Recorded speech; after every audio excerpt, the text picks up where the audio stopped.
ओम नमो श्रीसिद्धारणं ओम नमो आयर्याणं ओम नमो वज्रायाणं ओम नमो लोयस्तवसाहुरम्। बोले अनंतानंत सत्य परमेश्वरी भगवान की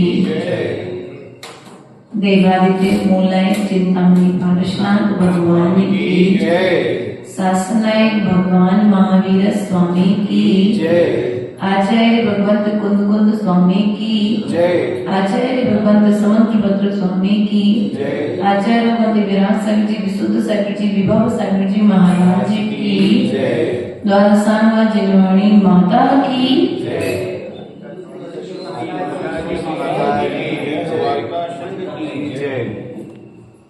बंधु,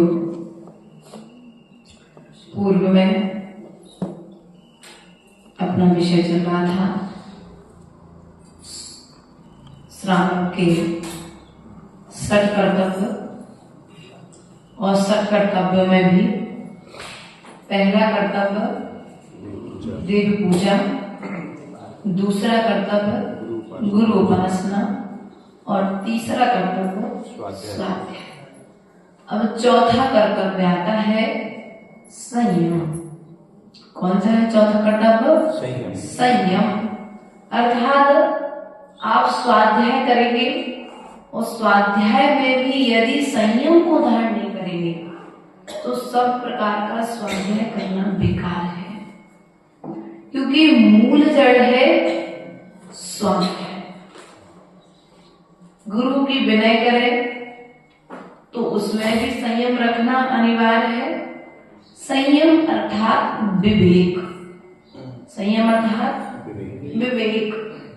विश्वास कहीं अंधा तो नहीं है, वरना कई बार ऐसा हो जाता है कि अंधविश्वास के कारण कई बार घुन के साथ में गेहूं भी पिस जाता है।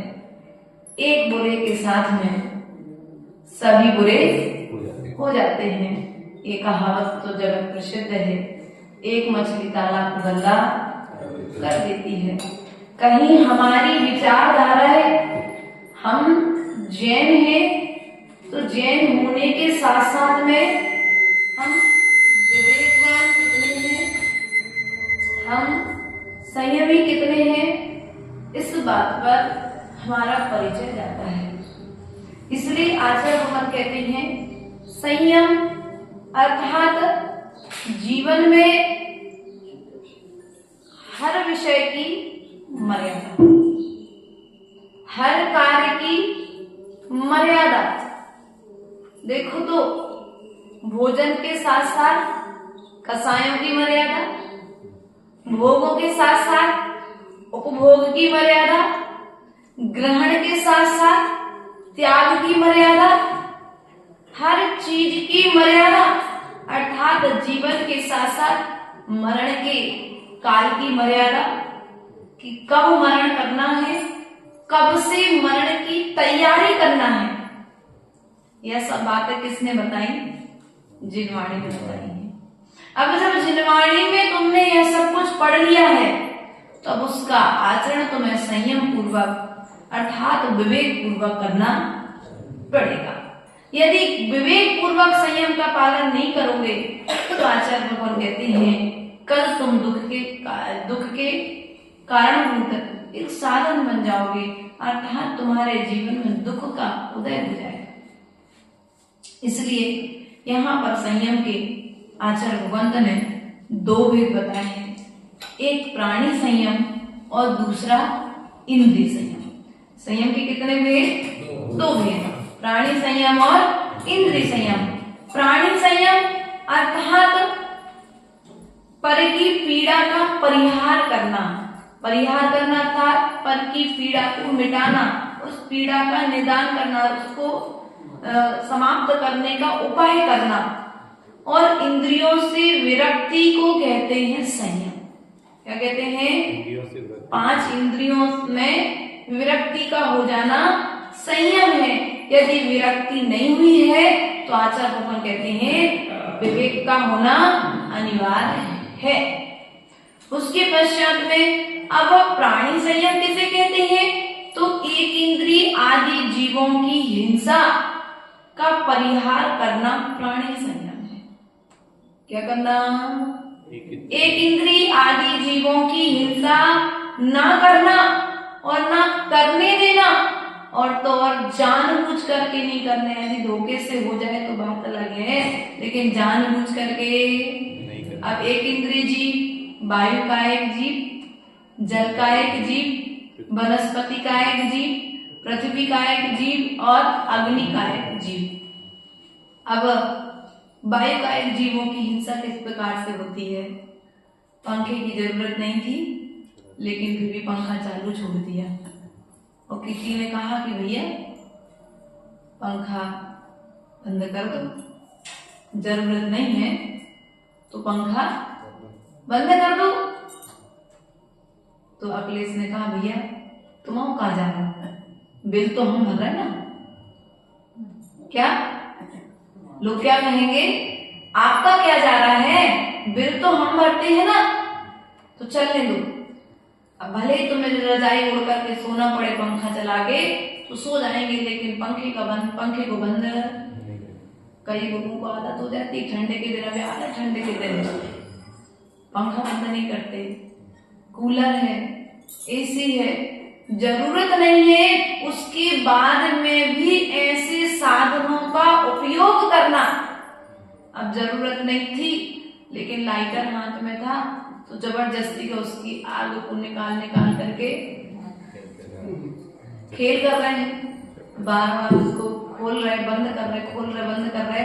अग्नि का एक जीवों की हिंसा हो रही कि नहीं हो रही? उसके पश्चात में जल का एक जीवों की, जितनी जल की जरूरत थी उतनी जल से पैर धोना, स्नान करना, कपड़े धोना, घर की सफाई करना तो उचित था।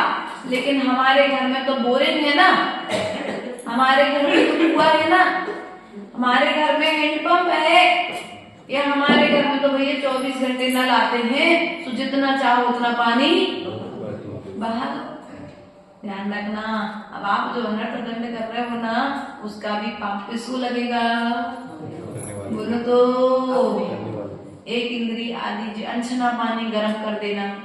अभी आप लोग करोगे, आ रही है ठंडी, अनछना पानी फटाफट से निकाला, लेट हो रहे तो सीधे अनछने पानी में रॉड लगा दिए, बताओ पूरे जी हो गया कहा? बोलो तो ऐसे करते ना भैया। जो मोटा छन्ना बनाया है उस मोटे छन्ने से 10 मिनट लेट हो जाते कोई बात नहीं, लेकिन एक बार उन जीवों की हिंसा के पाप से तो बच जाते। लेकिन तुमने रॉड लगा दी, अनछने पानी का प्रयोग, जितने जल में जीव थे सारे के सारे जीव मर गए कि नहीं मर गए? इसलिए ऐसे जलकायक जीवों की हिंसा नहीं करना। अनछने पानी को तो जबरदस्ती में सटक पकड़ी, सटक का मुंह दबाया और फिर प्रेशर से उस पानी से रोड साफ। अभी दीपावली की सफाई चलेगी, दीवार की सफाई, कॉर्नर का कचरा निकाला है तो के पाइप के मुंह को दबा करके प्रेशर से पानी। अरे माता जी छन्ना तो बना था, लेकिन छन्ने को भी पूरा अपने हाथ से करते कि नहीं करते? हम देखते रहते, रास्ते चलते, ये चीजें देखने में आ जाती हैं कई बार। भैया तुमने छानना और नहीं छानना बराबर, क्योंकि तुमने उन जीवों को भी जीव स्वतः गिर करके मरते थे, तुमने अपने हाथ से मिल करके और फिर बिछाने डाली तो कैसे पानी से डाली? उसी अनछने पानी से, वहीं के वहीं। बोलो तो छने पानी से बिछाने डालना चाहिए कि अनछने पानी से? बोलो तो देवी मैया लोग कैसे डालते हो आप लोग? डालते तो हैं, लेकिन डॉक्टर साहब ये लोग अनछने पानी की बिछाने डाल देते हैं कुएं में। जैसे हमने देखा भी, कई बार देखा है, तो अनछने, और फिर उसके पश्चात उस छन्ने को क्या करेंगे, बिलछाने डाल दिए अनछने पानी। पहले तो उसमें छाना, जब जीव आ गए इकट्ठे हो गए, और फिर अनछने पानी से कुछ जीव तो नीचे बह गए, लेकिन जो पानी के साथ आए थे वे जीव, सूक्ष्म जीव, वो छन्ने में रह गए। और फिर छन्ना को सुखाने के लिए बड़ी अच्छे से अपने दोनों हाथों से, बोलो तो जल्दी जोड़ दिया, पानी का छन्ना जल्दी सूख जाए, उन जीवों को अपने हाथ से निचोड़ करके, अरे जो दिख रहे थे तुमने उनका हिंसा व्रत पाला, कि जो नहीं दिख रहे थे उनकी भी हिंसा का त्याग किया था। ध्यान रखना चाहिए। जल गाय के जीवों का हम इस प्रकार से हिंसा कर लेते हैं। उसके पश्चात में हाँ, गीला छन्ना निचोड़ दिया तो भी जीवन हिंसा हो गई, और गीला टांग दिया उसमें वो उत्पत्ति जीवों की व्यक्ति जीवन बढ़ेंगे, वो उसमें निचोड़ दिया तो मरेंगे, और जैसे नहीं निचोड़ा और गीला टांग दिया तो जब तक छन्ना सूख ना जाए, आचार्य गुरुदेव ऐसा बताते थे। एक बार हमने पानी छान लिया, और उस बार जब छन्ना सूख जाए उसके बाद में फिर दूसरी बार पानी छानना चाहिए। एक बार, दूसरी बार हमने गृहस्थ जीवन में देखा, नल के पानी का छन्ना अलग था, बोरिंग के पानी का छन्ना अलग था, और कुएं के पानी का छन्ना अलग। तो जब जिसको, जैसे घर में बहुत सारे लोग थे, पापा लोग 4 भाई थे, तो व्यवस्था है जिसको नल का पानी पीना है तो अपना चाची ने, बड़ी मम्मी ने, जो भी बुआ लोग थी वो लोगों ने लगाया, छान करके दे दिया। वो छन्ना हमने अपने हिसाब से पानी उसकी बिलछानी करी, और छन्ने को वहीं पर एक गुंड छान दिया, तो दिन भर को अपने, फिर एक प्रकार से नॉर्मल में तो यही करते ना, नॉर्मल अपन जानते हैं, अब ग्रंथ पढ़े तो 48 मिनट की मर्यादा है, लेकिन पहले तो उनके हिसाब से जो 6 बजे पानी छन गया तो शाम के 6 बजे तक की मर्यादा आज भी कई घरों में चलती है। लेकिन धीरे धीरे श्रावकों को ज्ञान हो रहा है तो 6 घंटे की मर्यादा कर लेते हैं, या फिर पानी को कुनकुना करके 6 घंटे के लिए गर्म कर लेते हैं। पानी की मर्यादा 2 प्रकार से ही है, या तो 6 घंटा या फिर 24 घंटा। क्या 6 घंटा या 24 घंटा? 12 घंटा पानी की मर्यादा नहीं आई है, ऐसा हमको आज तक की डेट में मालूम है। आगे भी यदि कोई परिवर्तन आएगा तो हम आपको बताएंगे। तो या तो पानी उबाल लो तो 24 घंटा, और उबला पानी ही पीना चाहिए जो बीमारियों से बचना चाहते हैं।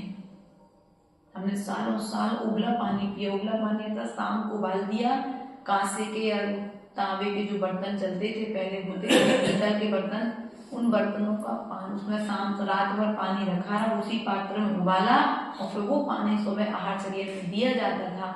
इसके कारण शरीर में होने वाले किसी प्रकार की जो बीमारियां हैं, किसी प्रकार के इन्फेक्शन है, बैक्टीरिया से यदि उत्पन्न हो जाते हैं तो वे सब क्या हो जाते हैं, पानी के प्रवाह से बाहर हो जाती हैं। इसलिए आज तो उनको खत्म करने के लिए दवाइयां लेनी पड़ रही हैं, लेकिन अपन घर के जो नुस्खे थे उनमें यदि हम सुधार कर लें तो हमें किसी डॉक्टर के पास जाने की जरूरत। आज सारू बीमार हो रहा है, आप लोग क्या कर रहे हो, पानी उबाल करके नहीं दे रहे।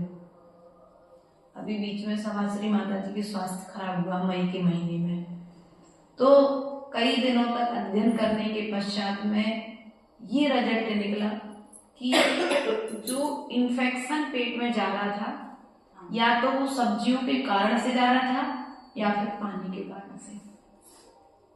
क्या पानी के कारण से, कि पानी आया और तुमने हल्का सा गर्म किया, माता जी कौन-कौना पानी लेती हैं तो तुमने हल्का गर्म करके छोड़ दिया, नहीं, कुनकुना पानी लेते हैं, तुम उसे शाम को उबाल लो, उबालने के पश्चात उसे खुली हवा में छन्ना से बांध कर रख दो, अपने आप वो अच्छा ठंडा हो जाता है।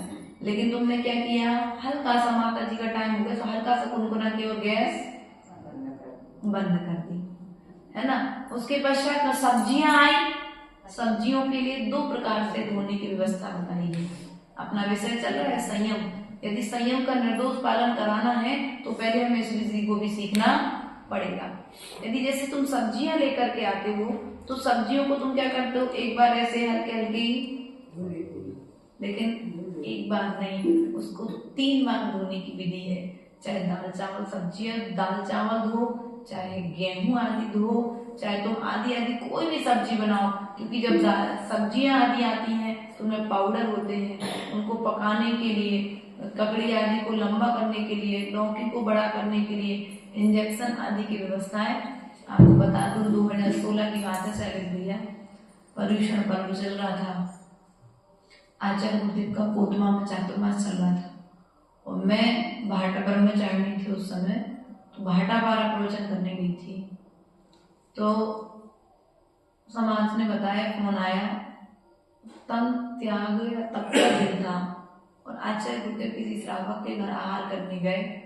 उस श्रावक ने तो अच्छी भक्ति भाव से बनाया था, लेकिन उसने लौकी बनाई, कड़वी थी लौकी। अब लौकी का हलवा में अच्छा पर्याप्त मावा पहुंच गया और पर्याप्त मात्रा में शक्कर पहुंच गई, तो हल्की हल्की कड़वाहट रही, वो कड़वाहट क्लियर समझ में नहीं आई, है ना। तो श्रावकों ने कहा ठीक है कोई बात नहीं, अब टेस्ट करके नहीं बनाई।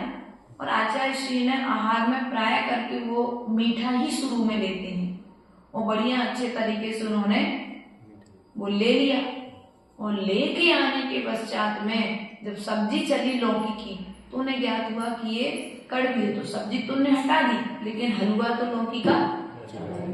अब आहार से आने के पश्चात में जो जहर की उल्टियां चालू हुई, लगभग 24 घंटे तक उस जहर की बेचैनी बनी रही। ऐसा श्रावकों ने बताया कि हरी उल्टियां चालू हो गई थी। तो कहने का तात्पर्य है कि यदि श्रावक विवेक रखेगा तो कभी भी साधु बीमार, हमारे पास धोने के कम चीजें बनाओ, लेकिन तुम लोग करते बनाते बहुत सारी चीजें हो, वो विवेक को भूल जाते हो, है ना। तो इसलिए कम चीजें बनाओ लेकिन अच्छी धुल के बनाओ, अच्छी सोच के बनाओ, अच्छी देख के बनाओ। जल्दी जल्दी में चावल की खिचड़ी बनाई, चावल की खीर बनाई या चावल बनाया तो कई बार तिलुला चला जाता, कई बार इल्ली आ जाती, कई बार नाना तरह के पंखी आ जाती है। अगर मान के चलो एक बार मक्खी आई हमको आहार में, तो हमने कहा ये तो मक्खी है, बोले नहीं माता जी वो हमने काली मिर्च डाली थी वो देख रहे उसमें। श्रावक की मेंटिलिटी, या फिर तुमने बना तो बहुत सारा सामान लिया, बना बना करके रखते गए, तुमने देखा नहीं, तो भैया देखने के बाद बनाने का तत्काल उसको ढको।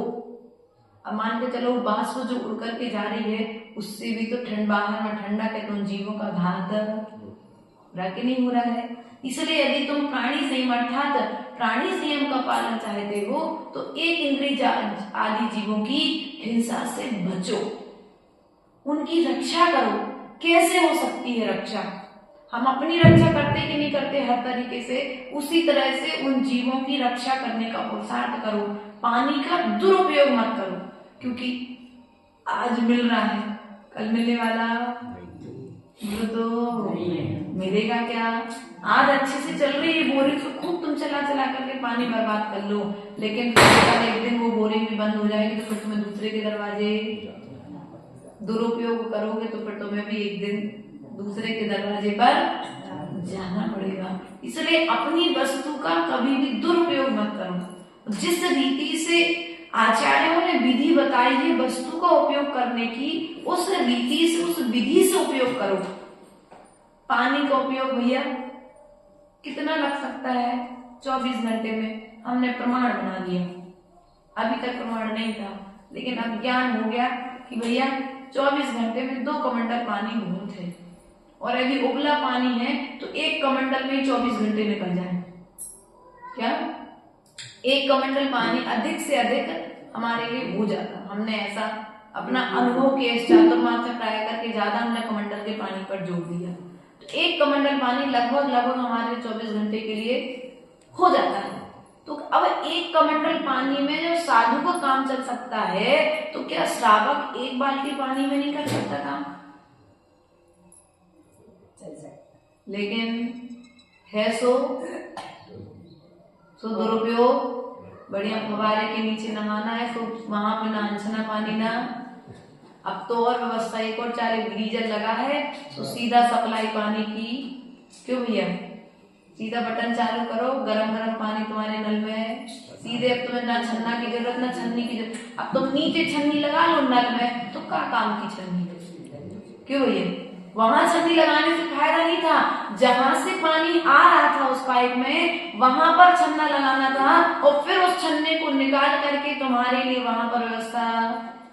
अब तुमने पानी की रॉड को लगा दी, रॉड निकालने के बाद तुमने अपना पानी लेके चले गए और रॉड को रख दिया जमीन पर। अब वो रॉड के सहारे चूहा दौड़ रहे थे, वो रॉड से चूहा छिप गया। बेचारा बताओ, कई बार जीव मर जाते कि नहीं मर जाते? छिपकर ही मर गई, है ना। आदि आदि जीवों का घात भी, तो पंखी मर गई, चीटा है, चींटी है, वे भी तो उस गरम रॉड के सहारे होकर के आपने यहाँ पर दीपक जलाने के लिए माचिस जलाई, और वही तिल्ली से बस अपना दीपक जला के माचिस की तिल्ली तुमने। अब वो हल्की सी तिल्ली यदि तुम्हारे कपड़े में लग जाए तो छेद कर देती है, और यदि वो तिल्ली हल्की सी चिंगारी किसी जीव के ऊपर गिरेगी तो जीव का तो घात। इसलिए आचार्य गुरुदेव सदा कहा करते थे कि जब भी यदि तुम्हें तिल्ली फेंकना है तो फेंकने के पहले उस तिल्ली को एक बार बुझा दो। क्या कर दो? उस तिल्ली को हाथ से, क्योंकि तुम्हारी मोटी चमड़ी है, हाथ व्यवस्थित है, उससे बंद करोगे तो तुम चिपकोगे नहीं। या थोड़ी देर उसको हाथ में लिए रहो, अपने आप शांत हो जाएंगे। लेकिन हमने तो बस माचिस की और तिल्ली उधर है, यहाँ दीपक प्रज्वलित हुआ और अपना काम हुआ कि अपन। कई बार देखना, कई बार ऐसे कार्य करने से भी जीवों के घात और बड़ी बड़ी हिंसा आदि हमने देखी है। मंदिरों में कई बार आग लग जाती है। इधर दीपक जलाया, बड़ी अच्छा विधान चल रहा था, दीपक बुझ गया था, तो पुजारी आया और उसने दीपक जलाया और दीपक तो जल गया। तो सामने मनीष भैया ने दीपक उठाए और अपनी आरती करने लगे। सामने वाले ने तिल्ली फेंकी पर्दे की तरह, और वो पीछे से चल रहा था पंखा, सुतनी सी तिल्ली से पूरा पर्दा। इसलिए ध्यान रखना है, एक इंद्रिय जीवों की यदि हिंसा से बचना है तो पहले हमें छोटी छोटी चीजों का त्याग बोलो तो करना पड़ेगा कि नहीं करना पड़ेगा। जैसे तिल्ली, छोटी सी तिल्ली आग लगा देती है, उसी प्रकार से हमारे ये छोटे छोटे वचन भी कभी न कभी जीवन में आग लगा देते हैं। इसलिए प्राणियों की हिंसा, एक इंद्रिय आदि जीवों की हिंसा का परिहार करना ही प्राणी संयम है, अर्थात प्राणियों की रक्षा करना। यहाँ पर तो एक इंद्रिय जीव की बात कही है, संगी पंच इंद्रिय जीव भी है, पंच इंद्रिय जीव भी है, तो हमें उसकी हिंसा नहीं करनी है। नहीं तो सोचो, इन प्राणी संयम की बात कही, एक इंद्रिय आदि शब्द आया है, तो आदि का पेट बहुत बड़ा होता है, आदि में सब कुछ समाहित हो जाता है। इसलिए पंच इंद्रिय आदि जीवों की भी हिंसा नहीं करना। अब पूजा होनी थी, मंदिर की सफाई करनी थी, तो भैया माता जी ने कह तो दिया सफाई करना, लेकिन सफाई करने के साथ साथ विवेक की बात कही थी, तो सफाई तो ध्यान रही, लेकिन विवेक तो अनछने पानी से सब कुछ काम कर लिया। अब बताओ, पुण्य किया कि पाप किया ना। इसलिए छोटे छोटे रूप में जो हम पाप, बहुत बड़े पाप नहीं कर रहे मनीष भैया, अमीर चंद जी, हम बहुत बड़े बड़े पाप नहीं कर रहे हैं, हम छोटे छोटे तरीके इकट्ठे करके पहाड़ खड़ा कर रहे हैं। इसलिए ऐसा कोई काम मत करो कि वो तिनका फिर तुम्हारे लिए पहाड़ रूप में परिवर्तित हो जाए और फिर तुम्हें दुख का कारण बन जाए। अर्थात छोटे छोटे रूप में जो पाप हम कर रहे हैं, उन पापों को हम आज से परिहार करें, उन पापों का हम आज से त्याग करने का पुरुषार्थ करेंगे, तब कहीं जाकर के हम सूक्ष्म रूप में इस अहिंसानुव्रत का पालन कर पाएंगे। उसके पश्चात में कहते इंद्रिय संयम, अर्थात 5 इंद्रियों के जो 5 विषय हैं, स्पर्श इंद्रिय के 5, रसना इंद्रिय के 5, वर्ण फिर 5, उसके बाद 2 गंध के, 8 स्पर्श के और 7 कर्ण इंद्रिय के, और मन। इस प्रकार से पंच इंद्रियों के मन से 28 विषय होते हैं। कितने होते हैं? रसना इंद्रिय के 5, वर्ण चक्षु इंद्रिय के 5, घ्राण इंद्रिय के 2, स्पर्श इंद्रिय के 8 और कर्ण इंद्रिय के 7 और मन। इस तरह से 5 इंद्रियों सहित 8 विषय, 28 विषय होते हैं। इन 28 विषयों से विरक्त होना, क्या होना? इन 28 विषयों से विरक्त होना इंद्रिय संयम कहलाता है। आज अपने पास में प्राणी संयम तो है, लेकिन इंद्रिय संयम है क्या? बोलो तो नहीं है ना। तो हमें इंद्रिय संयम का भी पालन करना चाहिए। अर्थात श्रावकों की दृष्टि से संकल्प पूर्वक जो त्रस आदि जीवों की जो हिंसा की जा रही है, स्थावर आदि जीवों की हिंसा की जा रही है। अब यहाँ पर बात आती है कि जो घास आदि है, अब जरूरत नहीं है लेकिन फिर भी उनको उखाड़ रहे हैं। अरे भैया, गायों को प्रवेश करा दो व्यवस्थित तरीके से, वो खा के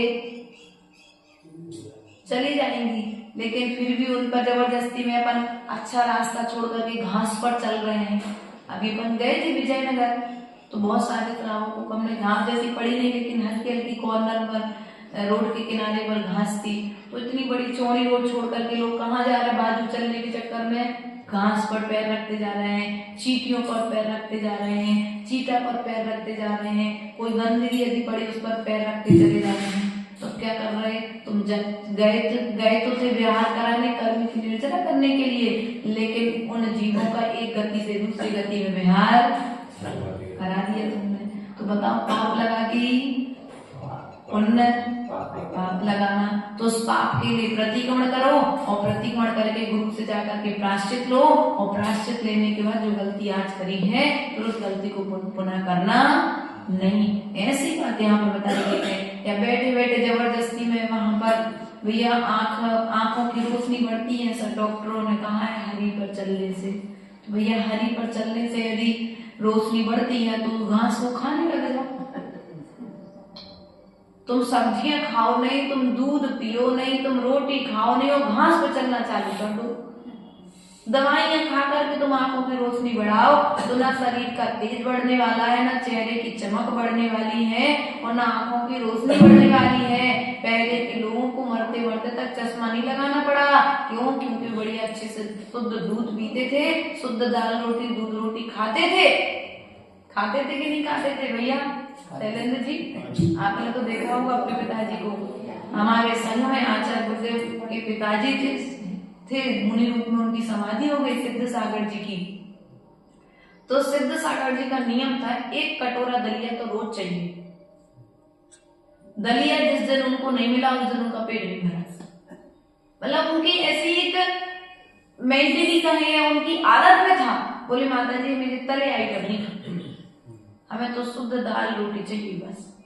तो स्वस्थ थे, हम लोगों से ज्यादा अच्छे हेल्दी थे, और व्यवस्थित अच्छी साधना करके उन्हें मरण के पहले भी आचार्य गुरुदेव ने बताया, क्योंकि बंबई में समाधि हुई थी और कचनेर के आसपास समाधि हुई थी उनकी, हम उस समाधि के सानिध्य में नहीं थे। तो आचार्य गुरुदेव ने हमें बताया, बोले बेटा उनकी इतनी अच्छी समाधि हुई कि उनने मरण के पूर्व 11 दिन पहले कह दिया था कि हमारी आज से 11वें दिन समाधि हो जाएगी। उनकी जब हम लोगों को वीडियो आदि दिखाए गए, मतलब जब वीडियो कॉलिंग आदि हुई, हम थे छिंदवाड़ा के पास में एक क्षेत्र बना है, कोई छोटा सा महाराज जी ने बनाया है किसी ने, उस क्षेत्र पर थे, तब उनके मतलब दर्शन किए समाधि के पूर्व। तो लग नहीं रहा था कि महाराज इतने जल्दी चले जाएंगे। मतलब शैलेंद्र भैया जैसे अच्छे हट्टे खट्टे बढ़िया बोलते चालते, वो बता करके भैया 11वें दिन हमारी समाधि होगी, सब जिनको जैसा करना हो सब कर लो। और 11वें दिन अच्छी बढ़िया आहार करते करते अपने बढ़िया आराम से गुरु के चरणों में, उनकी गोद में सिर रखे रखे गुरु मुख से नमोकार मंत्र सुनते सुनते उनकी समाधि हो गई। अब जीवन भर उन्होंने क्या किया? 2020 में दीक्षा ली थी और 24 में समाधि हो गई। क्या 2020 में दीक्षा ली और 24 में समाधि हो गई। जीवन का पूरा सार उनको, अब पूरे जीवन भर उन्होंने व्यापार किया, कितनी मायाचारी की, कितना छल कपट किया, उन सब का प्रायश्चित करके त्याग करके अपने लक्ष्य को प्राप्त कर लिया है। इसलिए ये मत सोचना कि जो बिल्कुल प्रेजेंट में आए, तत्काल आया है, वो उसके परिणाम क्या होंगे। क्या तुरंत आने वाला भी क्या समाधि कर सकता है? ललित भैया ये प्रश्न आता होगा, जिसका कोई संस्कार नहीं है त्याग का, जो अभी बिल्कुल दुकान चलाते हुए छोड़ करके आया होगा महाराज हमें दीक्षा दे दो, और यदि ऐसे लोगों को दीक्षा दे दी जाए तो क्या वे संयम का पालन कर पाएंगे? तो आचार्य गुरुदेव कहते थे यदि पूर्व जन्म का कोई संस्कारी है तो उसके तत्काल इस तरह के भाव बनेंगे, और जब भाव बनेंगे तो हो सकता है वो अच्छे निर्दोष तरीके से संयम का पालन करे, और पालन करके तुम देखते ही रह जाओ, भी कथाओं में लगे रह जाओ, तुमको पता नहीं अरे अरे ऐसे लोगों को दीक्षा दे दी, तुम ये सोचते रह जाओ, वो संयम का पालन करके मोक्ष चला जाए। इसलिए कभी भी किसी के विषय में बुरा, कब कौन सा जीव कहाँ पर अपना भला कर ले जाए, उसके पश्चात में कहते हैं जैसे गाड़ी में ब्रेक का महत्व होता है, उसी प्रकार से जीवन में संयम का महत्व है। अब यहाँ पर संयम के अतिचारों को आचार्य परमेष्ठी बताते हैं। तो अर्थात जैसे अपन रास्ते से जा रहे थे, चींटियों की लाइन लगी थी, अब भैया जितने में तुम्हें निकलना है उतनी जगह तुम बना लो। अब तुमने पिच्छी ली, और तुम लोग तो पिच्छी लेती नहीं होते, जैसे हम अपना अतिचार बताएं, हमारे हाथ में पिच्छी थी, हमने पिच्छी से हल्के हाथ से चींटी को हटाते तो ठीक। कई बार हमने देखा चौके में जब हम लोग मुद्रा लिए रहते हैं तो श्रावक कई बार जैसे हम लोग नहीं उठ पा रहे तो पिच्छी उठाएगा, और ऐसे प्रकार से उठाएगा कि उस पिच्छी से रगड़ में ही जीव मर जाए। इस पिच्छी को उठाना तो बहुत आसान है, लेकिन इसका उपयोग हर किसी को नहीं आता भैया। उपयोग, क्योंकि जिस प्रकार से तुम अपने बालक को उठाते, वही बिल्ली चूहे को भी उठाती है, और वही बिल्ली उसी मुख से अपने बच्चे को भी उठाती है ना। उसी प्रकार से जो पिच्छी उपकरण है, इस पिच्छी के माध्यम से भी हमारे किसी जीव का घात, वरना इसी पिच्छी से रखा तो अहिंसा का उपकरण था, लेकिन इससे चलाते समय जीवों का घात हो जाए, ये जाला छुटाने के लिए नहीं मिली। अभी हम एक दिन किसी ने बोला माता जी हम पूज नहीं पा रहे ऊपर तक, जब पिच्छी दे तो न दे रहा। अरे जैन ने नहीं बोला किसी काम जो काम करने वाले आते ना, तो हमने कहा ये जाला छुटाने का कोई उपकरण नहीं है, ये अहिंसा व्रत पालने का उपकरण है। इससे तो जीवों के घर बनाए जाते हैं, इससे जीवों के घर मिटाए नहीं जाते हैं। तो कई बार हम ऐसा कहते माता जी तो कचरा बहुत सारा हो, थोड़ी पीछे रही हो, पीछे से साफ कर लो। अरे भैया कचरा साफ नहीं करो तो हमने, फिर एक बार किसी ने बोल भी दिया हमको, बोली माता जी आप भी तो झाड़ के बैठती हो। अरे भैया हम झाड़ के नहीं बैठते हैं, हम परिमार्जन करके बैठते हैं कि उस स्थान पर यदि कोई सूक्ष्म जीव भी है जो हमारी आंखों का विषय नहीं बन रहा है, वो जीव इस स्थान से हट जाए। अरे माता जी हमने अभी तो देखा आपने अपनी पीछे से कचरा बाहर किया था, भैया हमने कचरा बाहर नहीं किया था, कचड़े के साथ में जो चींटियां थी ना, उन चींटियों को हम एक तरफ कर रहे थे कि कचरा एक तरफ अपने साइड हो जाए और चींटियां अपनी रक्षा कर दे बाहर। नहीं तो कई बार क्या होता है केसुलन चूहे बाल जमीन पर पड़े रहने दिए, अब वो जो शरीर से आयल निकलता है बालों के साथ में एक रस रहता है, अब वो मिठास के कारण चींटियां आ जाती है कई बार बालों में, और किसी दूसरे ने यदि बाल समेटे तो चींटियां भी उन बालों के साथ उस पैकेट में चली जाती है और उन चींटियों का घात हो जाता है। तो ऐसे यदि चींटी आदि के बचाने के लिए उन्हें उनके स्थान से अलग कर देना। कई बार अभी चूहा इनके घर में बिल हो गए होंगे तो क्या करोगे तुम, उनके बिल पूरे बंद, चूहों को बेघर करोगे कि नहीं करोगे? अब तुम्हें पाप लगेगा कि पुण्य? पाप ही लगे, बिल्कुल पक्का विश्वास है ना चंदी, पाप ही लगे और कछु नहीं लगे। तो फिर ऐसा पाप भी हमको करना, पहले से ही ऐसी व्यवस्था बनाओ कि वे चूहे तुम्हारे घर में हो ना, और यदि हो गए हैं तो फिर उनके परिवार सहित उन्हें स्थानांतरित करो।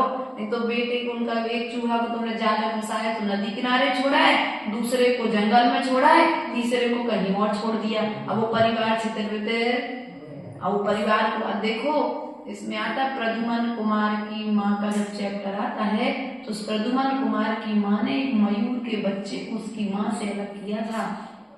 जीवनधर कुमार ने एक हंस के बच्चे को उसकी माँ से अलग किया था, तो उसके प्रभाव से जीवनधर कुमार को अपनी माँ से अलग होना पड़ा, और प्रद्युम्न कुमार की माँ को रुक्मणी को अपने पुत्र प्रद्युम्न से अलग होना पड़ा। अर्थात 16 वर्ष तक वियोग सहना पड़ा प्रद्युम्न कुमार। चरित्र नहीं चल रहा हमारा स्वाध्याय में, तो कहने का तात्पर्य है कई बार यदि तुम्हारा नाक करके काम चल सकता है, चींटी का झुंड जा रहा है तो उसे तुम नाक जाओ, उसे अलग मत करो। या फिर लग रहा है कि बहुत सारे लोग आ रहे तो एक व्यक्ति को खड़ा कर दो, भैया यहाँ चींटियां बहुत सारी हैं, आप देख कर के आना। यहाँ जीव राशि हो रही है, जैसे हम लोग अभी शाम को जब आते हैं तो मेढक होने लगे 6, साढ़े 6, पौने 6 बजे इस गली में इतने छोटे छोटे इतने मेढक हो जाते हैं कि मेढक का मतलब बहुत ज्यादा उन पर चल नहीं सकते। अब आप लोग तो गाड़ी चला के आते हो सीधे, तुम्हारा ध्यान मेढकों पर तो नहीं जाता। जब शाम को अगर सुबह झाड़ू ना लगे तो उन मरे हुए मेढकों की डेड बॉडी आपको दिखाई देगी, लेकिन उसके पहले झाड़ू लग जाती है। तो अपन जब चले तो जीवों की हिंसा से बचने का पुरुषार्थ करें।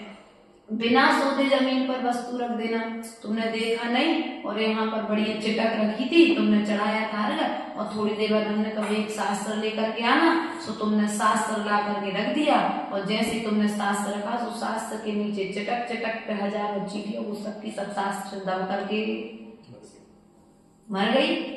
ऐसा कई बार जीवों का घात भी हो जाता है, तो ऐसे बचना चाहिए। गणाकोटा की घटना है भी 2011 की।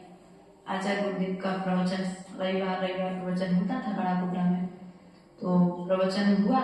तो प्रवचन होने के लिए ऐसा बढ़िया मंच बनाया गया, अच्छा बड़ा मंच था और टेबल जो बिछी थी उस टेबल पे बढ़िया अछार बिछा था। बस वो तो पूरा जंगल है गणाकोटा, पटेरिया जी, वो पटेरिया जी पर बढ़िया आचार्य गुरुदेव सभा प्रारंभ के दीप प्रज्वलन हुआ, मंगलाचरण हुआ और मंगलाचरण के पश्चात शास्त्र भेंट हुआ। तो आचार्य गुरुदेव की प्राय करके आदत है कि एक जो अछार अपना ये बिछा उसको एक बार देख लेते हैं कि कोई जीव तो नहीं है। और जैसे ही शास्त्र भेंट करने के लिए श्रावक लेकर के आए और आचार्य गुरुदेव ने हाथ में शास्त्र तो ले लिया, लेकिन अब उन्हें ध्यान आया कि आज मार्जन नहीं किया अछार के नीचे का। तो जैसे उन्होंने अछार उठाया तो देखा तो एक मेढक अछार के नीचे बैठा था।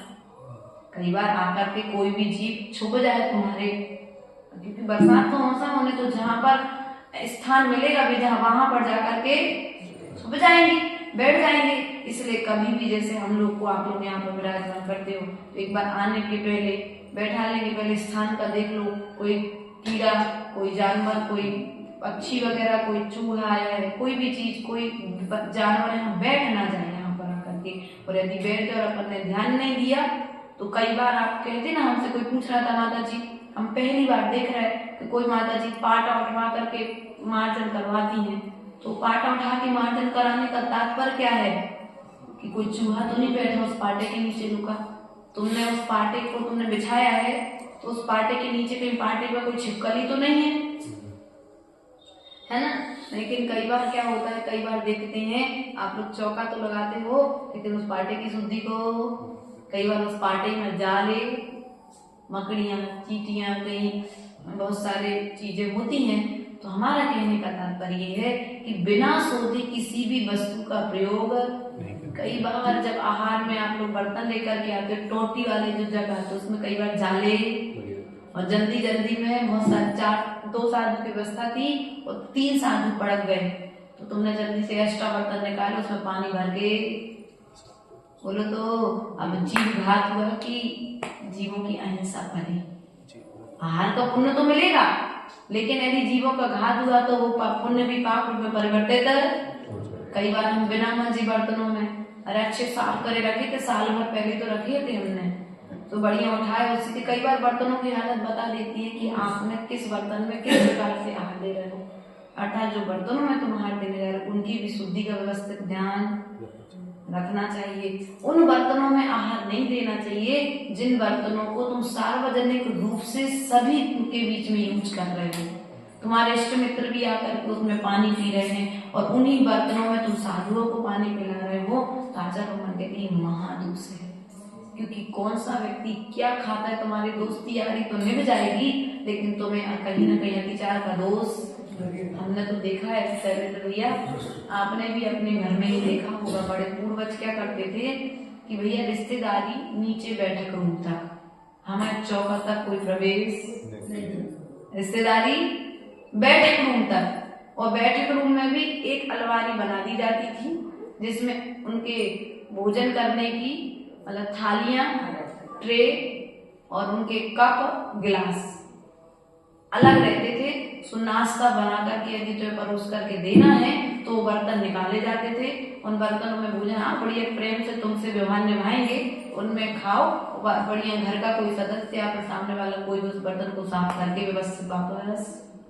लेकिन आज स्थिति क्या है,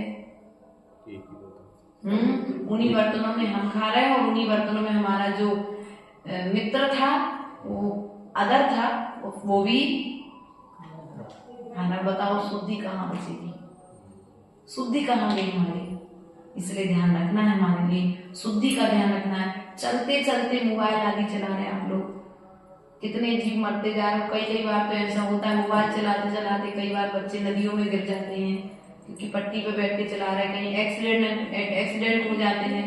नाना तरह की घटनाएं हमारे सामने में आती हैं, तो हमें भी चलते चलते मोबाइल नहीं चलाना चाहिए। खड़े खड़े थूक रहे हैं, तुमने खड़े खड़े थूक दिया, वहां पर पता नहीं चींटियों का कोई झुंड था, वो चींटियों का, मक्खी का, कोई चीता है, कोई जीव जंतु है, वो तुम्हारे थूक की लार में मर करके फंस करके मर सकता है। और उसके बाद खड़े खड़े लघु शंका आदि करना, ये संयम के अतिचार है।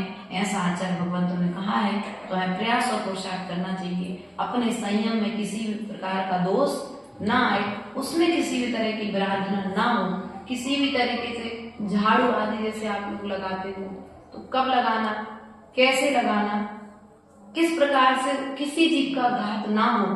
कार्य तो वही करना है, पूर्व के श्रावक भी वही कार्य करते थे और आज के श्रावक भी वही कार्य कर रहे हैं। लेकिन पूर्व के श्रावक जब कार्य करते थे तो कर्म की निर्जरा कर लेते थे, और आज के जो श्रावक कार्य कर रहे हैं वे कार्य करते हुए भी कर्म का बंध कर रहे हैं। इसलिए हमें प्रयास ये करना चाहिए कि हम भी निर्दोष संयम का पालन करके अपने अहिंसाणु व्रत आदि का पालन करें और मोक्ष मार्ग की यात्रा को तय करेंगे। आज संयम व्रत पर हमने आवश्यक पर चर्चा की है। कल हम तप पर और कर लें चर्चा, क्या तप पर और कर लें। तो यहाँ पर कहते हैं तप किसे कहते हैं, तो आचार्य भगवान कहते हैं कर्म निर्जरा के लिए अपनी इच्छाओं का रोकना। क्या करना, कर्म निर्जरा के लिए अपनी इच्छाओं का रोकना। जैसे रविवार का व्रत आपने कर लिया, अष्टमी चतुर्दशी कर लिया, नीरस कर लिया, एकासन कर लिया, अपनी पसंदीदा वस्तु का त्याग कर दिया, उपास कर लिया, तो क्या है ये तप के रूप में परिवर्तित हो गया। लेकिन त्याग करने के बाद भीतर में परिणामों को कलुषित नहीं करना। क्या हमारे बीच में आर्यका विज्ञानमती माता जी के पास से बहनें शास्त्र लेकर के आई हैं, है ना, उनके लिए भी हमारा माता जी के चरणों में बारंबार वंदना निवेदित करते हैं। इस तरीके से आप शास्त्र दान देते रहें और यही शास्त्र दान एक दिन हमारे लिए केवल ज्ञान का कारण बनेगा। ऐसे तप निर्जरा के साधन हैं, क्या है ये हमारे तप के साधन हैं। शास्त्र हमारे संयम के साधन हैं, अर्थात हमारे कर्म निर्जरा के साधन हैं। तो ऐसे सहयोग करना अर्थात अपनी इच्छाओं का निरोध करना। अब मन कहाँ जा रहा है, हमारा मन कहाँ पर जा रहा है, जहां पर हमारा मन जा रहा है बस वहीं से तो मन को बैक करना है। भैया मन ने कह दिया अरे यार बहुत दिन हो गए होटल का भोजन नहीं किया, अब एक काम करो आज होटल चलते हैं। अरे घर में रहते रहते कितने दिन हो गए, घूमने चलते हैं। सुना समय देखा ना घड़ी और अपने आराम से गाड़ी उठाई और आधी रात के 11 बजे आजकल मौना मोड़े क्या करते हैं, स्कूटी उठाई और हम तो बस इंदौर की घूमने जा रहे हैं। अब क्या देखने जा रहे हैं तुम, कुछ नहीं बस घूमने जा रहे हैं। अरे भैया तुम गाड़ी चला करके रात को गए, कितने जीवों का घात हुआ। उन्हें मन को शांति दिलाने के लिए, अरे मन को ही शांत करना था, तुम शास्त्र खोल के बैठ जाते। कुछ अच्छा घर में तुम्हारे टीवी थी, तुम कुछ अच्छा घर में देख लेते, मोबाइल तुम्हारे हाथ में था, तुम अच्छा कुछ सुन लेते। अब लेकिन तुमने क्या किया, अतिचार, रात को गाड़ी खड़ा करके। आजकल बच्चे दिन भर टाइम ही मिल रहा, चाहे हॉस्टलों में पढ़े, चाहे कॉलेज में रहे, चाहे घर में रहे, बढ़िया दिन भर माता पिता भी कहते अच्छा ठीक है बेटा जा रात को 1 घंटे। अब बढ़िया किसके साथ रात को 1 घंटे वो गुजार के आए, किसके साथ बैठ कर के आया, क्या खा रहा है, क्या पी के आ रहा है, अब इस बात का तुम्हें कोई अंदाजा रहा।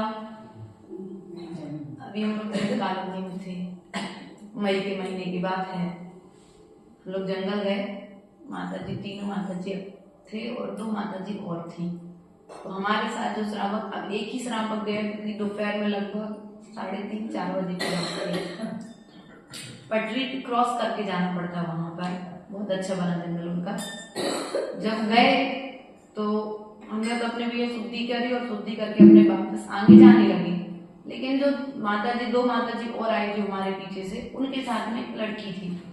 माता जी तो अंदर चली गई जंगल और हम अपनी 3 माता जी मतलब लगभग 10 कदम आगे आ गए, वो उसको वहीं छोड़ करके। लेकिन पलट करके सवाश्री माता जी ने पीछे देखा, बोले माता जी अपन को नहीं रुकना चाहिए, यहाँ आगे नहीं बढ़ना चाहिए। क्यों? बोले माता जी वो सामने जो दूसरा ग्रुप हमको दिख रहा है वो ठीक नहीं लग रहा। और ये खंडवा की बच्ची थी आरची, वो बच्ची वहां खड़ी। तो जैसे ही हम लोग पलटे, वो लड़के मतलब कुछ सूंघ रहे थे, आजकल बहुत सारी चीजें चलने लगी हैं, तो सूंघ के उनका नजरिया वजरिया हमको तो समझ में मतलब प्राय करके हमारी दृष्टि नहीं गई। तो माता जी बोले नहीं अपन रुको। जैसे ही हम आगे बढ़े, उन बच्चों ने चप्पल पहन करके इस तरफ क्रॉसिंग के लिए वो आने वाले थे, लेकिन जैसे ही हम वापस पलट गए आरजी के पास, हम लोग जाकर के उसके पास तुरंत खड़े हो गए। और जैसे ही खड़े हुए तो वो बोली माता जी आप तो जा रहे थे, वापस आ गए। फिर हम लोग उसको सावधान करके, अपने बेटा देखो सामने, आप देख के यहाँ पर रहना। और यहाँ पर हम लोग 10 मिनट खड़े, माता जी को आ जाने तो फिर चले गए। और जैसे माता जी आई फिर हम लोग आ गए। तो कभी भी कोई साधु यदि जंगल जाए, तो यदि तुम तब का निर्दोष पालन कराना चाहते हो ना, है ना, तो साधु के लिए कभी भी अकेले जंगल मत भेजो। एक पुरुष वर्ग का समाज से जाना अनिवार्य है।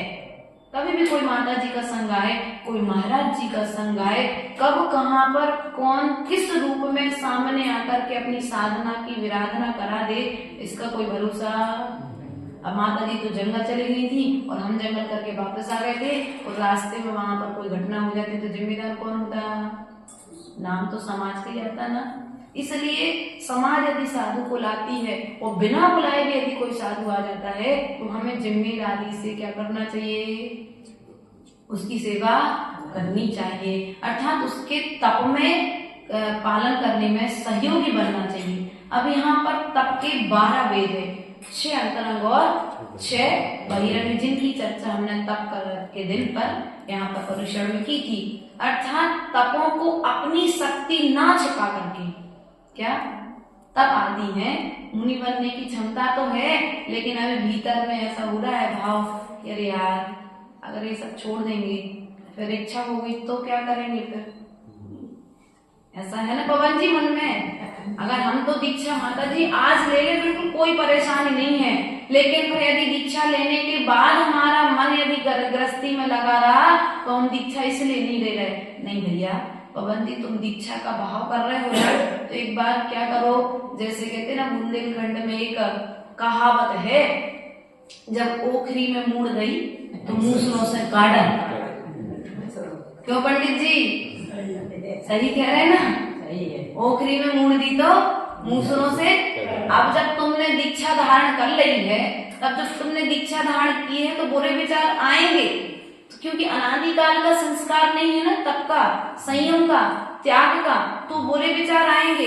परिवार की याद भी आएगी, रिश्तेदारों की याद भी आएगी। वो डल्लक के गद्दे पे सोते थे, तो चटाई पे जब सोओगे तो डल्लक के गद्दे की याद भी आएगी, पत्नी के हाथ के बने भोजन की भी याद आएगी। लेकिन अब क्या करोगे? नहीं भैया, अब मैं मुनि बन चुका हूँ, अब मुझे इन सबको याद, तो क्या करोगे? प्रतिक्रमण कर लोगे। खम्मामि सब जीवाणाम सब्बे जीवा खमन्तु मे। क्या करोगे? प्रतिक्रमण करके अपने दोस्त की क्षमा। मैंने किसी दूसरे के प्रति नहीं भाव किया, लेकिन मैंने अपने शरीर के प्रति, अपने प्रति जो मेरा राग का भाव हुआ है, जो भावना इच्छा उत्पन्न हुई है, उन इच्छाओं की बुरी भावनाओं की उस राग की मैं क्या करता हूँ? भगवान आपसे क्षमा मांगते कि नहीं मांगते? तो भाव खरपतवार तो होगी भैया। भूमि जब तक खाली छोड़ोगे, तुम अपना अच्छा बीज नहीं लगाओगे शरीर भैया, तो खरपतवार होगी। और खरपतवार से यदि बचाना है, तुम अच्छे गेहूं की फसल लगा दो, बढ़िया उड़द की फसल लगा दो, और नहीं लगाओगे तो फिर खरपतवार तो। और तुम्हें यदि बुरी विचारों से, बुरी आदतों से, बुरे तरह से जो हमारे भावनाएं उत्पन्न होती हैं उनसे यदि बचना है तो आचार्य रोकन कहते हैं श्रुत ज्ञान के बीज लगा दो तो बुरे विचार तुम्हारे भीतर से चले जाएंगे। जिनवाणी में अपने उपयोग को लगा लो, क्योंकि जब तक जिनवाणी में उपयोग नहीं लगाओगे तब तक तुम्हारा मन पर को देखने में लगा रहेगा। कौन क्या कर रहा है, कौन कैसा बैठ रहा है, कौन कैसा उठ रहा है, सामयिक कर रहा है कि नहीं कर रहा है, साधना कर रहा है कि नहीं कर रहा है, आहार कैसे कर रहा है, फिर क्या करोगे? क्योंकि अभी यहाँ आने के बाद रोटी तो बनाना नहीं है, दुकान तो चलाना नहीं है। मोक्ष मार्ग पे बढ़ने के पश्चात में रोटी बनाना नहीं है, दुकान चलाना नहीं है, तो करेगा क्या? खुरापाती बुद्धि जो होती है, और यदि जिनवाणी में मन नहीं लगेगा तो वो इस तरह की हरकतें करेगा ना। फिर दूसरे के दोषों को देखेगा और उनका बखान करके अपने आप को भी परेशान करेगा और सामने वाले को भी, और ले जा करके फिर गुरु से नहीं प्रायश्चित नहीं लेगा। अरे फिर जाकर के कहेगा अरे अगले से ऐसा कर रहा है, अगले जाएगा तो कहेगा मनी से ऐसा कर रहा है। गुरु जी कहेंगे अरे यार हमने तुम्हें दीक्षा दे के बहुत बड़ी गलती कर ली। इसलिए गुरु जन में पहले तराशते हैं कि भैया ये खुरापाती दिमाग तो नहीं है कि हमारे संयम में हमारे तप में विराधना करा दें। अभिनंदन सागर महाराज जी के संग का एक उदाहरण देते थे कि एक बार क्या हुआ, महाराज जी मिले थे उनके संग के, उन्होंने बताया, बोले कि मैं आचार्य जी के बहुत निकट में था उस समय। महाराज जी ने बताया तो अभिनंदन सागर महाराज जी के संग में वो कुछ साधु सामायिक करने बैठ गए। वो कुछ साधु सामायिक करने नहीं बैठे, बातें कर रहे थे। तो उन्होंने कहा कि तुम लोग सामायिक करना है, सामायिक सभी को समय पर करनी चाहिए, लेकिन अब जो साधु सामायिक कर रहे थे तो उनका ध्यान था कि ये दो साधु सामायिक नहीं कर रहे हैं, तो क्या किया जाए? उनने क्या किया, जाकर के आचार्य श्री पास गए बड़ी बहादुरी के साथ। आचार्य श्री हम तो सामायिक कर रहे थे, ये दोनों साधु सामायिक के काल में बातें कर रहे थे। तो आचार्य श्री ने उन दोनों साधुओं को तो कुछ नहीं कहा, जो चूली लेके आया था उसको डांट दिया और उसको प्रायश्चित दे दिया। तो उसने पहले तो कुछ नहीं कहा। गुरु जी से फिर बाद में पूछा, गुरु जी आपने हमको डांट दिया और हमको प्रायश्चित दे दिया, इसका कारण क्या? बोले बे बातें कर रहे थे और तुम उनकी चुगली करने की तैयारी कर रहे थे, तो तुम भी तो सामायिक नहीं कर रहे थे, तो पहले प्रायश्चित के अधिकारी कौन? तुम हो गए।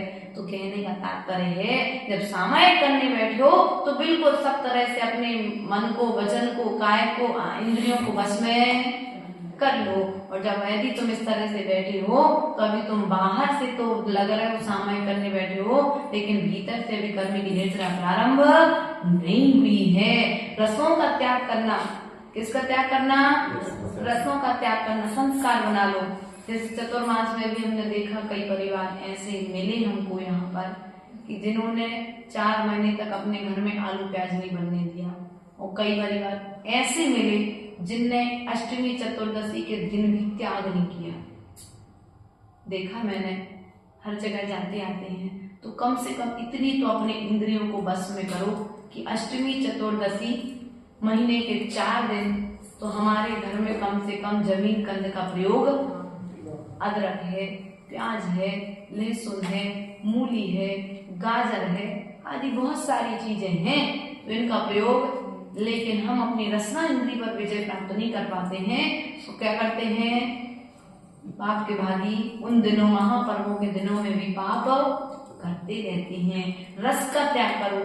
6 दिन के 6 रस है, हरी है, सोमवार के दिन हरी है, फिर मीठ, मंगलवार के दिन मीठा आ जाता है, बुधवार के दिन में घी आ जाता है, गुरुवार के दिन दूध आ जाता है, शुक्रवार के दिन दही, शनिवार के दिन तेल और रविवार के दिन नमक आ जाता है। तो अपने सब कम से कम इतना कर लो। कई साथ में ऐसा करते हुए रोज रोज रस्सी पालते हैं, क्या करते हैं? रस्सी पालते हैं साधु कि भैया आज हमारा घी का त्याग, कल तेल का त्याग, परसों मीठे का त्याग, परसों एक बार हरी का त्याग, फिर दूध का त्याग, दही का त्याग। अब ध्यान रखना, यहाँ पर खटाई में 2 जगह मिस्टेक कर रहे हैं श्रावक। नींबू खटाई नहीं है। क्या? नींबू खट्टा है लेकिन खटाई नहीं है। नींबू, आम खट्टा है लेकिन खटाई खटास में अभी खट्टा रस जो है उसमें जो रसी आई है, रसी की अपेक्षा से दही को ही खटाई माना गया है। क्या? इमली भी खटाई है लेकिन वो रस नहीं है, खट्टा है, वो उसको स्वभाव है, वो हरी में आ सकती है या फिर नीरस जो आदि भोजन लेते हैं उस नीरस भोजन में, जैसे साधुओं के लिए आप आम का सूखा आमचूर दे देते हो, गीला आम भी देने में कोई दोष नहीं है। आंवला आदि जो है, नींबू आदि है, ये अगर मान के चलो किसी साधु का शुक्रवार के दिन खटाई का नियम है तो आप उसे बढ़िया आराम से आम की लौंजी बना करके दे सकते हो। दही नहीं दोगे उस दिन, क्या नहीं दोगे? ये ज्ञान हमको भी नहीं था। यहाँ आने के पश्चात में, इस पद पर आने के बाद, आर्य का पद पर आने के बाद में ये ज्ञान हुआ है हमको भी, तो आपके लिए बता दिया। रसों का त्याग यदि करते हो, कभी कई बार जैसे मान के चलो आपने नमक का त्याग कर दिया और बीपी की परेशानी है प्राची, तो नमक की पूर्ति कैसे करोगे? हैं? नमक की पूर्ति कैसे करोगे? तो नमक की पूर्ति के लिए नींबू है और हरी मिर्ची बीज से है। क्या? जिनका नीरस जो साधु करते हैं, कई बार मुनिराज भी करते हैं नीरस आदि, तो उस व्यवस्था में आप अगर मिर्ची लेता है और नींबू आदि साधु लेता है तो अब मिर्ची, अब हरी का त्याग हो आजीवन के लिए, कई साधु के हरी के भी त्याग होते हैं, तो फिर आप सूखा आमचूर है, सूखा कबीट या कैथा आप लोग बोलते हैं, सूखा आंवला है, इस प्रकार से बहुत सारी खटाइयां आजकल शुद्ध तरीके से लोग सुखा लेते हैं, तो उसका भी प्रयोग आप लोग उसमें कर सकते हैं। उसके पश्चात में आप मान के चलो साधु ने दूध का त्याग कर दिया, अब यहाँ पर गौ रस का त्याग किया है कि दूध का त्याग किया है, अब यहाँ पर ध्यान देना पड़ेगा। यदि गौ रस का त्याग किया है तो फिर आपका दही भी नहीं चलेगा, मठा भी नहीं चलेगा, छेना भी नहीं चलेगा, मात्र दूध को रस में लिया गया है। और यदि दूध को नींबू से, फिटकरी से फाड़ दिया गया है, उसको फाड़ दिया गया, छेना, उसको छेना कर दिया गया है, तो अब उसको छेने को आप लोग साधु को दूध का जिसका त्याग है वो छेना चल सकता है, लेकिन छेने की दूध की रबड़ी नहीं चलेगी, दूध का रसगुल्ला नहीं चलेगा, दूध का नीरस में दही नहीं चलेगा, उस मावा नहीं चलेगा। हाँ माता जी हमने तो मावा बना दिया था, वो तो कोई दिक्कत नहीं। यदि गौरस में त्याग है तो अगर नीरस में चलेगा तो मात्र दही चलेगा, और दही के साथ दही नहीं चलेगा, नीरस में मठा चलेगा मात्र। क्या? मठा साधु को नीरस में चल सकता, उसमें कोई दोष नहीं आता है। उसके पश्चात में अब तेल का त्याग, तो तेल से तो सीधा ही हो जाता है कि सभी प्रकार के तेलों का त्याग हो जाता है। घी में घी का त्याग हो जाता है, हरी में हरी का त्याग हो जाता है। अब मीठा जो आता है तो मीठा में शक्कर है, हरी में नारियल पानी का कंफ्यूजन रहता है लोगों को। तो हरी, देखो नारियल पानी जो है वो हरी ही है। अब कान तुम ऐसा पकड़ो चाहे ऐसा पकड़ो, लेकिन वो बात तो यही है कि नारियल हरी में आता है, एक हरी होती है। अब कई बार हम लोगों के भी देखने में आ जाता है, माता जी हमारा 5 हरी का नियम है, तो हम 5 सब्जियां, 2 सब्जियां ले लेते, 3 फल ले लेते, नींबू मिर्ची और नारियल पानी हरी में नहीं गिनते। ऐसा हमसे कई बार श्रावक भी कहने में मिल जाते हैं। तो भैया 5 की जगह 8 का नियम लो ना, काय को तुम उसमें अतिचार लगा करके अपना ज्ञान बदला रहे। नारियल हरा है इसलिए उसमें हरी का दोष नहीं है, उसमें नेचुरल पानी जो जड़ों से आया है, तो आया तो उसमें ही है ना, पेड़ से निकल के आया ना, तो हरी माना जाएगा कि नहीं माना जाएगा, है ना। इसलिए पेड़ से जो निकल के आ रहे वनस्पति का एक तो है ही नहीं प्रकार से नारियल पानी, इसलिए नारियल पानी को पीने वाले जो कहते हैं हमारा संपूर्ण हरि का त्याग है, तो अगर नारियल पानी पी रहे हैं तो वे संपूर्ण हरि के त्यागी नहीं माने जाएंगे। और सूखा नारियल, सूखा नारियल जो है वो हरि में नहीं आता है, सूखा गीला नारियल हरि में आता है। उसका पानी, काय का? नारियल का पानी, सूखे नारियल को एक हरि माना जाएगा। जो नारियल का पानी आप दे रहे हैं हमको, यदि हमारा भी मान के चलो 10 हरी का या 20 हरी का नियम है, तो हमारी जो 10वीं हरी यदि हम नारियल पानी रख रहे हैं तो हमारा 10वीं हरी में काउंटिंग होगा। नारियल पानी अनार का दूध से, कौन सा नारियल, कोई भी नारियल हो, चाहे सफेद नारियल हो चाहे वो अपना ब्राउन कलर वाला नारियल हो, हरी में है। वो तो हरी में ही आएगा। गीला नारियल हरी में ही आता है।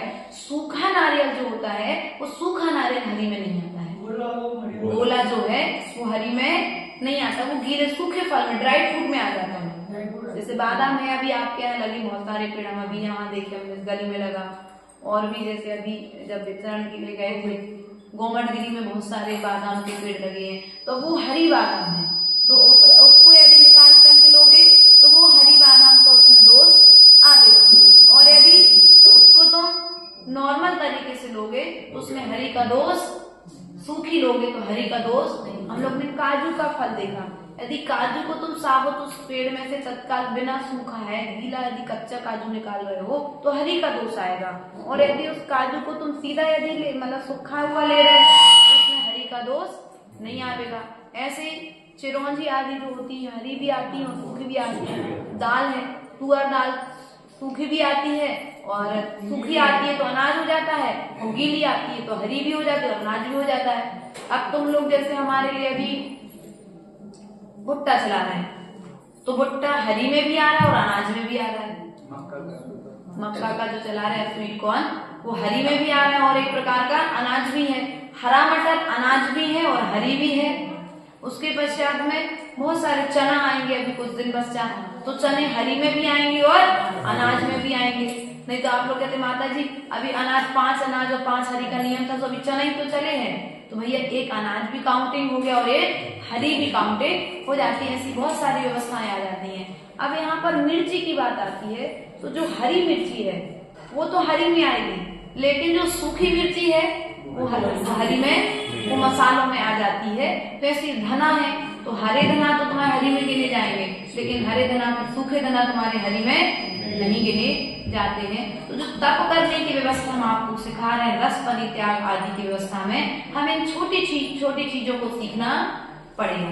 और ये छोटी छोटी चीज आ गई तो हमें धर्म करना बहुत आसान हो जाएगा। क्योंकि जैसे तुमने शक्कर का त्याग कर दिया, अब तुमने मीठा का त्याग किया कि शक्कर का त्याग किया। यदि मीठा का त्याग किया है तो गुड़ भी काउंटिंग हो जाएगा, खांड भी काउंटिंग हो जाएगी, शक्कर भी काउंटिंग हो जाएगी, लेकिन गन्ने का जूस नहीं होगा। जी, गन्ने का जूस त्याग नहीं होगा वहां पर किशमिश का रस त्याग नहीं होगा, वहां पर मुनक्के का रस का त्याग नहीं होगा, वहां पर नारियल के दूध का त्याग नहीं होगा। मीठे की व्यवस्था भी बहुत सारी है, खारक आदि है, पिंड खजूर आदि है, इनमें मिठास पर्याप्त मात्रा में होती है ना। एप्पल आदि में पर्याप्त मात्रा में मिठास होती है। तो इनमें यदि जो मिठास है, या फिर जैसे शुगर वालों के लिए होता है, जैसे आचार्य श्री की माँ को शुगर थी और प्राय करके आचार्य गुरुदेव के आशीर्वाद से हमको सेवा करने का सौभाग्य मिला, तो डॉक्टर के पास जब जाते थे तो डॉक्टर ये कहता था भैया चावल में भी शुगर है, शक्कर है, एप्पल में भी शक्कर है, ककड़ी में भी शक्कर है, तो किसी प्रकार के फल और ड्राई फ्रूट उनको दे नहीं सकते थे। बहुत सारी चीजें वहां से भी ज्ञान हुआ। तो कहने का तात्पर्य है मात्र यदि जब मीठे का त्याग करें तो मीठा में मात्र हरी मिठास में शक्कर और गुड़ और खांड को ग्रहण किया गया है ना। इसलिए इस चीज का गन्ने का जूस, यदि किसी साधु का शक्कर का त्याग है, मीठा का दिन यदि पड़ गया है, दिन रसी मीठे की है, तो गन्ने का जूस आप उस साधु को आराम से चला सकते हैं। उसके पश्चात में आ जाता है कोई नियम लेकर भोजन करना। जैसे आप आज भोजन करने बैठे और आपने नियम ले लिया कि आप किसी को बताना नहीं, लेकिन बताना नियम ले लिया तो बताना नहीं, अपने भाग्य की भी तो परीक्षा करो।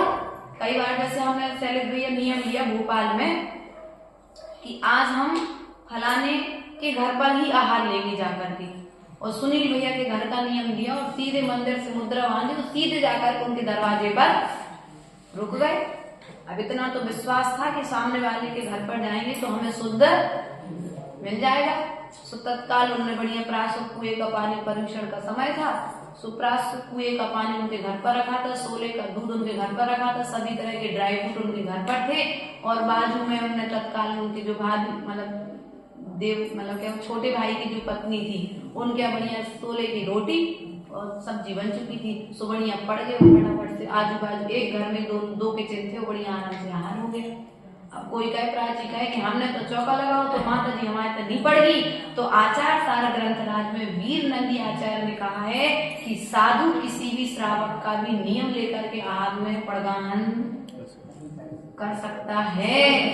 हमने नियम ले लिया कि आज हम अमीर चंद जी के घर पर जाएंगे और यदि अमीर चंद जी ने नहीं पड़गाया तो आज हम भूखे रहेंगे। वापस जाके मंदिर में तो इतना छूट इतना अधिकार हमको ग्रंथों ने दिया है, लेकिन हम क्या करते हैं कई बार विकल्प, अरे यार हमने तो चौका लगाओ तो हमारे तो आई नहीं है माता जी, उन्हें उनके तो चली जाती, तो ऐसा विकल्प या साधु के विषय में भी कई बार हम ऐसा सोच लेते हैं। इस प्रकार का विकल्प नहीं करना चाहिए। कोई भी नियम लो, मान के चलो कोई चीज घर में नहीं बनी, आज मान के चलो मालूम है कि आज ये 5 सब्जी है, 5 के अलावा सब सब्जियों का त्याग कर दो, जो घर पर नहीं है उनका तो त्याग कर दो। और आज तुमने मान के चलो लौकी बनाई, परमल नहीं बनाए, तो आज हमारा भी परमल खाने का, ये भी तो तुम्हारे लिए त्याग का नियम का फल मिलेगा कि नहीं मिलेगा। जो बनाया मात्र जो बनाया वही ग्रहण करेंगे, या जो हमारी थाली में आ जाएगा, आज हम इशारा नहीं करेंगे भोजन में, या भोजन में हम आज भोजन मांगेंगे नहीं, जो परोस देंगे। या अपने पन्नालाल साहित्याचार्य जी थे भैया शैलेश, तो पन्नालाल साहित्याचार्य जी जब मंदिर से उतरते थे तो वे नियम लेकर उतरते थे, रोज एक नहीं, और उनने एक दिन नियम ले लिया कि आज हम घर पर जाएंगे और एक बार में जो पत्नी परोस देगी हम वही भोजन करेंगे।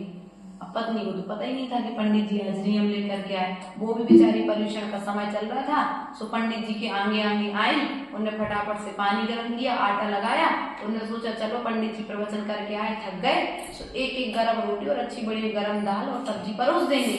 सो ने एक कटोरी में दाल, एक कटोरी में सब्जी, थोड़ा सा नॉन और 1 गिलास पानी रख दिया और रोटी उतार के 2 रोटी पंडित जी को परोस दी। और जैसे 2 रोटी परोसी, पंडित जी ने अपना कायस्वर्ग किया, 2 रोटी खाई और अपने उठ करके वापस आ गए। तो पंडित आदमी ने पूछा ये बात क्या है, हमने तो अच्छा बढ़िया बनाया। तो पंडित जी बोले आज हमारा नियम था कि हम एक बार में भोजन परोसा, तो तुम लोग भी इस तरह से नियम कई बार अपने इंद्रियों को विषय को करो, कहीं हमारा ये शरीर इंद्रिय अन्न का कीड़ा तो नहीं बनता जा रहा है, विषय भोगों के प्रति एकदम अलिप्त तो नहीं होता जा रहा है। उसके बाद दिन में 1 घंटे 2 घंटे या 4 पहर में के आहार का त्याग, 4 प्रकार के आहार का त्याग करना।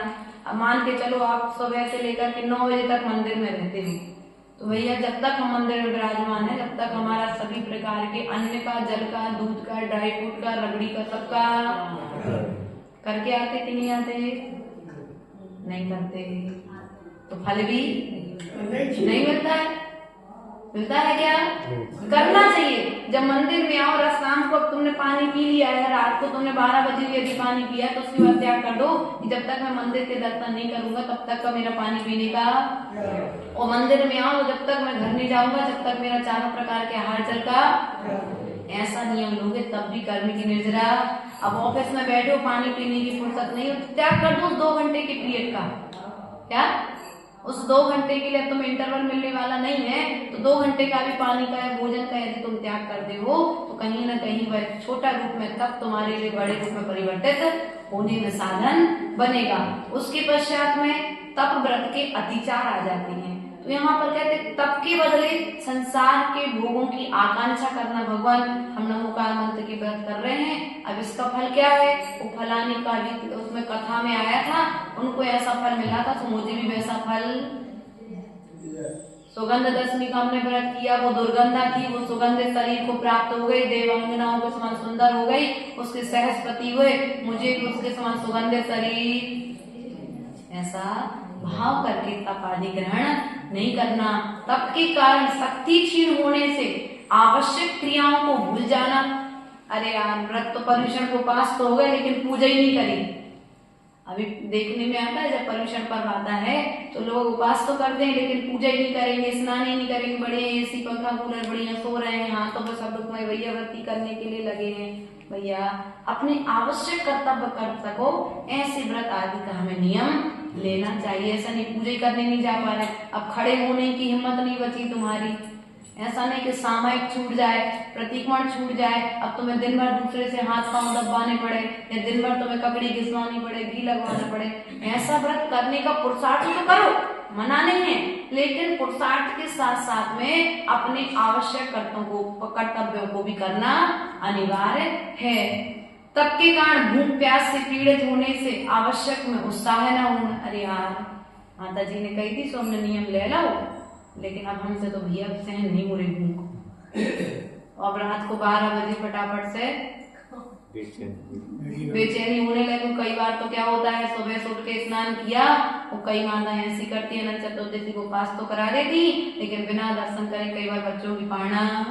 अरे भैया, तुमने बच्चों को इतना बड़ा तप कराया था, तो जिनेंद्र भगवान के दर्शन की महिमा तो बताते कि बेटा बिना दर्शन के कभी पानी भी नहीं पीना चाहिए, बड़ों ने ऐसा काम किया है। लेकिन तुमने क्या किया, राग में आकर के दूसरे दिन ना तो पूजा कराई, ना अभिषेक कराया और ना दर्शन कराया, और फटाफट से 5 बजे अंधेरे में माँ स्वयं भोजन बनाने में चौके में लग गई। तो ऐसे तुमने पुण्य किया कि ऐसी भूख प्यास आदि की वेदना यदि होती है तो हमें साथ साथ में उस वेदना को शमन करने के लिए उपदेश देना चाहिए, और धर्म की महिमा बता करके उसके साथ में, जैसे बतेसा में रखी दवाई दिखती नहीं है, वैसे ही धीरे धीरे जब त्याग कराओ तो धीरे धीरे उस व्यक्ति को त्याग के साथ साथ में धर्म की महिमा बता करके जोड़ते चले जाना चाहिए।